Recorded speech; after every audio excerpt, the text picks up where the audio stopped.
December 7, 1941. William Harris was 19 years old when the bomb exploded 3 feet from his head at Pearl Harbor. The blast didn't kill him, but it took something just as precious, his hearing.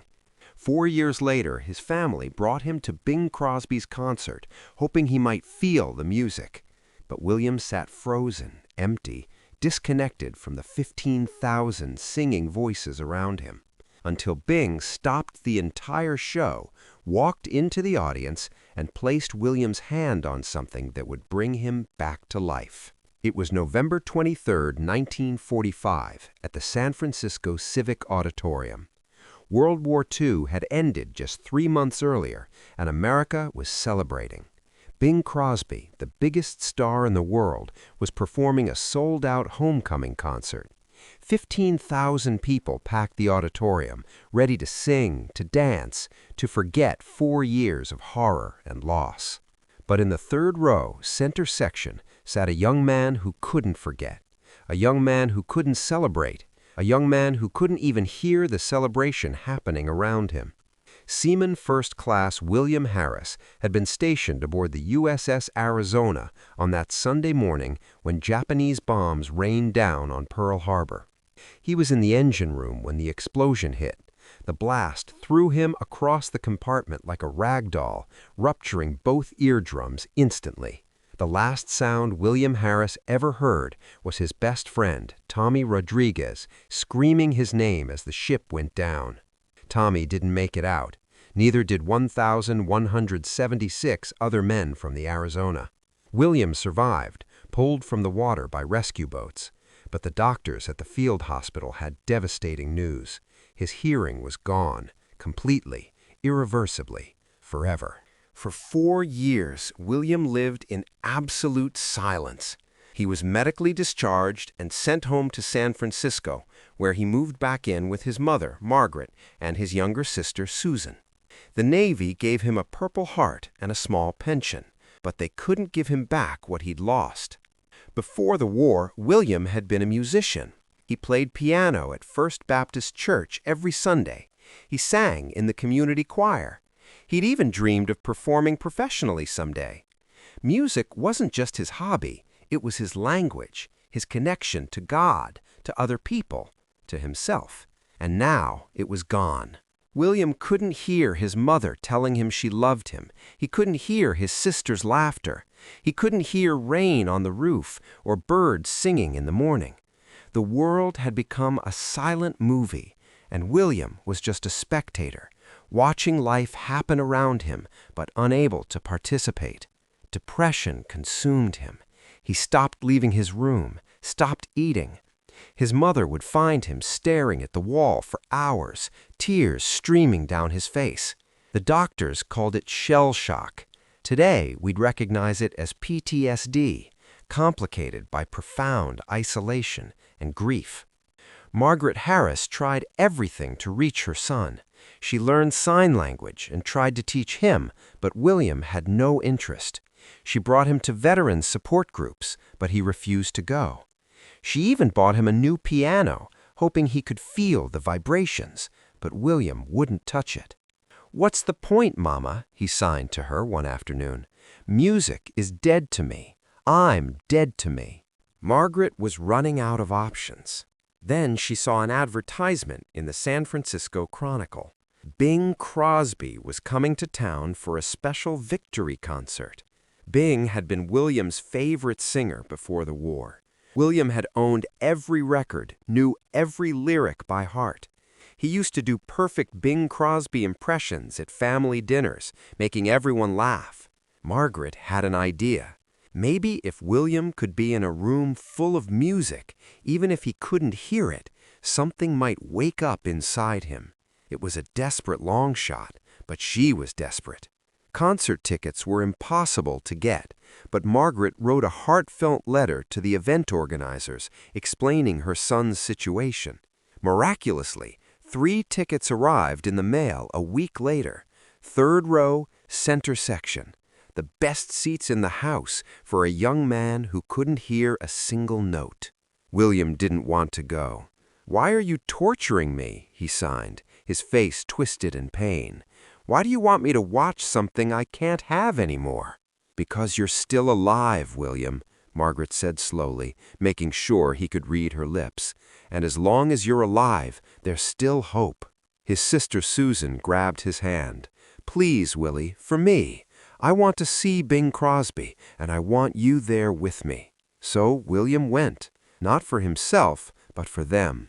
He put on his navy dress uniform with the Purple Heart pinned to his chest and let his family lead him to the auditorium. The Civic Auditorium was electric with excitement. 15,000 people dressed in their finest, laughing, talking, celebrating. William felt the vibrations of their voices, their footsteps, their energy, but it was all just meaningless noise to him, like watching a film with no soundtrack. When Bing Crosby walked onto the stage, the crowd erupted. William felt the floor shake from the stomping and applause. He watched Bing wave, smile, bow, watched his mouth move as he greeted the audience. Everyone around William laughed at something Bing said, but William had no idea what the joke was. Then Bing started singing. William recognized the song from watching Bing's lips. "I'll Be Home for Christmas." He'd sung it himself 100 times before Pearl Harbor. He watched the audience swaying, some people crying, everyone connected to this beautiful moment. Everyone except him. Margaret squeezed his hand, tears in her eyes, hoping this was helping. William tried to smile for her, but inside he felt nothing except a vast, crushing emptiness. This was a mistake. Being surrounded by something he loved but could no longer access was torture. He was about to tap his mother's shoulder and ask to leave when Bing stopped singing, mid-verse. The band gradually stopped playing. The audience grew quiet, confused. William looked up and realized Bing Crosby was staring directly at him, not just in his general direction, but at him, into his eyes. Bing's expression had changed from entertainer to something else, something deeply human. Bing said something into the microphone. 15,000 heads turned to look at William. Margaret stood up, waving at Bing, shouting something, pointing at William. Susan was crying beside him. Then Bing did something nobody expected. He set down his microphone, jumped off the stage, and started walking up the aisle toward William. The entire auditorium went dead silent. Bing Crosby, the biggest star in America, was leaving his concert, walking toward a young sailor in the third row. When Bing reached William's row, he politely asked people to move aside. Then he knelt down right beside William's seat. He looked into William's eyes and spoke slowly, carefully, making sure William could read his lips. "Can you hear me, son?" William shook his head, tears already starting. Bing pointed to the Purple Heart. "Pearl Harbor?" William nodded. Bing placed his hand on William's shoulder and said something William would never forget.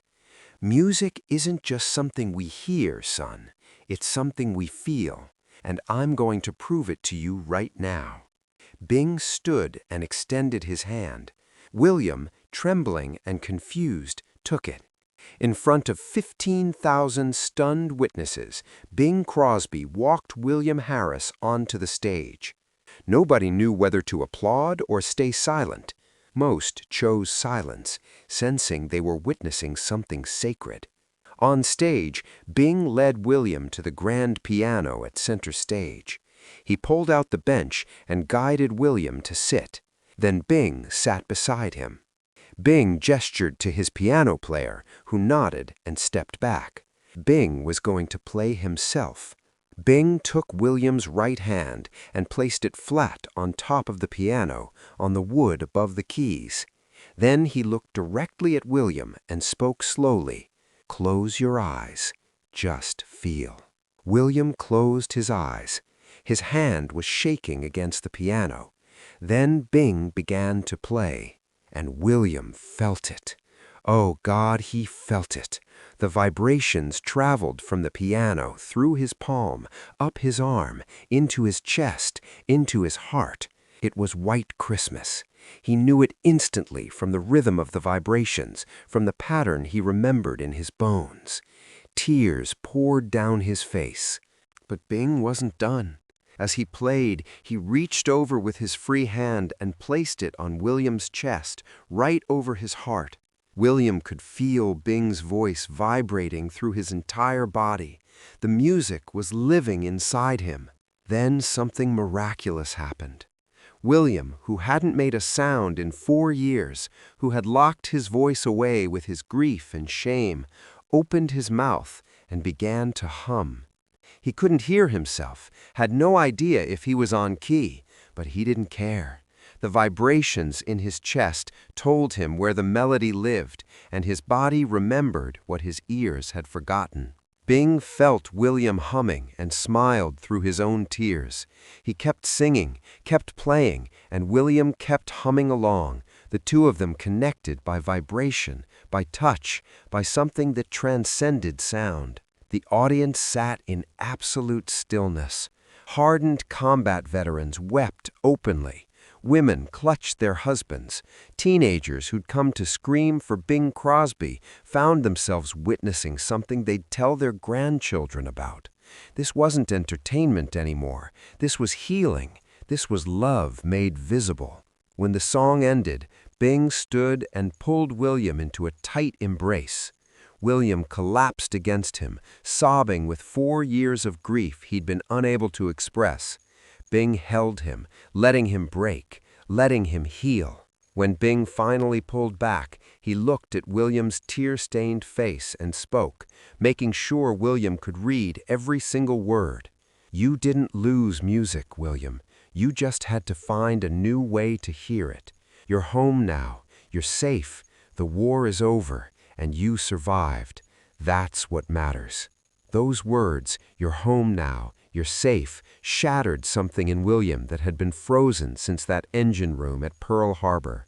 For 4 years he'd been trapped there, watching his friends die, drowning in survivor's guilt. But in this moment, in Bing Crosby's arms, he finally came home. The audience erupted in applause so thunderous, William could feel it through the stage floor. 15,000 people standing, crying, applauding not just for Bing, but for William, for every young man who'd given pieces of themselves to the war. Bing walked William back to his seat, squeezed his shoulder one more time, then returned to the stage. But before continuing, he spoke to the audience. "Ladies and gentlemen, we're celebrating victory tonight, and we should celebrate. But let's never forget young men like William who paid the price. They gave us everything: music, love, community, purpose. They deserve all of it in return. Every veteran deserves to know they're not alone." The concert continued, but it was different now, more reverent, more meaningful. And throughout the rest of the show, William sat with his hand pressed against his seat's armrest, feeling the vibrations, feeling connected for the first time in 4 years. After the concert, Bing spent an hour with the Harris family backstage. He gave William his personal phone number and connected him with Dr. Raymond Carhart at Northwestern University, who was pioneering work with deaf veterans. "There are new techniques," Bing explained: vibration therapy, visual music education, communities of people just like you. You're not alone, William, and music isn't dead. It's just beginning again in a new way. More importantly, Bing introduced William to Dorothy Chen, a deaf piano teacher in San Francisco who taught music through vibration and visual patterns. "If you want to play again," Bing said, "she'll show you how." The story made national news. Headlines read, "Bing Crosby stopped concert for deaf veteran," and "The music that transcends sound." But the real story wasn't the headlines. It was what happened to William next. William started studying with Dorothy Chen. Slowly, painfully, he learned to play piano again, feeling the music through vibrations, watching visual patterns. It was different, but it was still music, and it was enough. He joined a San Francisco community of deaf veterans and found brotherhood again. He became a peer counselor, helping other veterans adjust to hearing loss. In 1947, he performed White Christmas at a veterans benefit. Bing was in the audience and gave him a standing ovation. William married a deaf woman named Alice in 1949. They had 3 children. He taught music at the California School for the Deaf for 30 years, touching thousands of lives. On his first day of every class, William told his students about the night Bing Crosby taught him that music isn't just sound, it's vibration, emotion, connection, life itself. Bing never forgot William either. For the rest of his career, he looked for isolated veterans in his audiences, invited them backstage, connected with them. After William, Bing said in 1952, I realized my job isn't just to entertain, it's to remind people they matter. Bing and William remained lifelong friends. They exchanged letters for decades. Bing attended William's wedding. William attended Bing's film premieres. When Bing died in 1977, William was a pallbearer. At Bing's memorial, William stood at the podium, now 55 years old, still deaf, but no longer broken. His daughter translated his sign language. Bing didn't give me back my hearing that night, William signed. He gave me back something more important, my humanity. He showed me that even in silence there is music, and that music is love. Today, a plaque at the San Francisco Civic Auditorium reads, November 23, 1945. Bing Crosby reminded America that music transcends sound and true hearing comes from the heart. William Harris lived to 91, dying peacefully in 2013, surrounded by family. At his bedside was a framed photo from that night, Bing and William at the piano, hands touching. On the back, in William's handwriting, the day I came home. The story teaches us that compassion doesn't require grand gestures. Sometimes it just requires stopping, seeing the person in front of us and meeting them where they are. Bing chose connection over performance, humanity over obligation. And he didn't just change one life, he changed how a generation understood disability, trauma, and healing. If this story moved you, subscribe and share it with someone who needs reminding that even in darkness there is still music. Have you experienced a moment when someone's kindness pulled you back from the edge? Tell us in the comments, and hit that notification bell for more incredible true stories about what it means to be truly human.